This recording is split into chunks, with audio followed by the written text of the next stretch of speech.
Les symboles, en fait, c'est des signes identitaires. Le portrait du président de la République, l'hymne national qui est la guyanaise, la devise nationale qui est Union, Discipline, Travail, l'emblème national qui est le drapeau tricolore orange, blanc et vert et les armoiries de la République.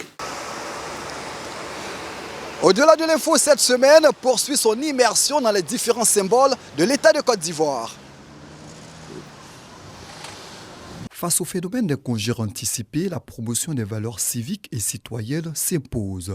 Les cérémonies d'honneur à l'emblème national sont observées dans plusieurs établissements. Pendant ces cérémonies d'honneur à l'emblème national, de pouvoir sensibiliser sur les fléaux de drogue, d'alcoolisme, de grossesse précoce et puis de congés anticipés. Plusieurs ministres de la République qui sont allés dans les établissements pour échanger, donner des conseils aux jeunes. À cela s'ajoute la mise en avant des différents symboles de la République. Notre emblème national est la carte d'identité visuelle de la République de Côte d'Ivoire. L'hymne national est la carte d'identité sonore de la République de la Côte d'Ivoire. Parce que partout, même en Chine, quand vous entendez « Salut aux terres de l'espérance », vous dites certainement il y a un Ivoirien qui est là. Parce qu'on ne peut pas comprendre qu'on chante notre hymne national et que certaines personnes puissent mâchonner du chewing-gum, avoir le téléphone. On se doit véritablement de respecter ces différents symboles-là. Les jeunes sont invités à une responsabilité citoyenne à travers la promotion des symboles de la République.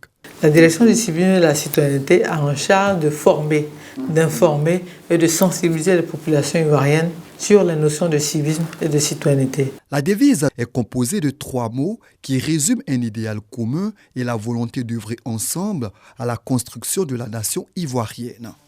Notre devise Union, Discipline, Travail, des valeurs positives que véritablement nos pères fondateurs ont voulu inculquer à chaque Ivoirien. Les armoiries de la République sont créées par le décret numéro 64-237 du 26 juin 1964, modifié par le décret numéro 60-78 du 8 février 1960. Les armoiries de la République sont le cachet de l'État.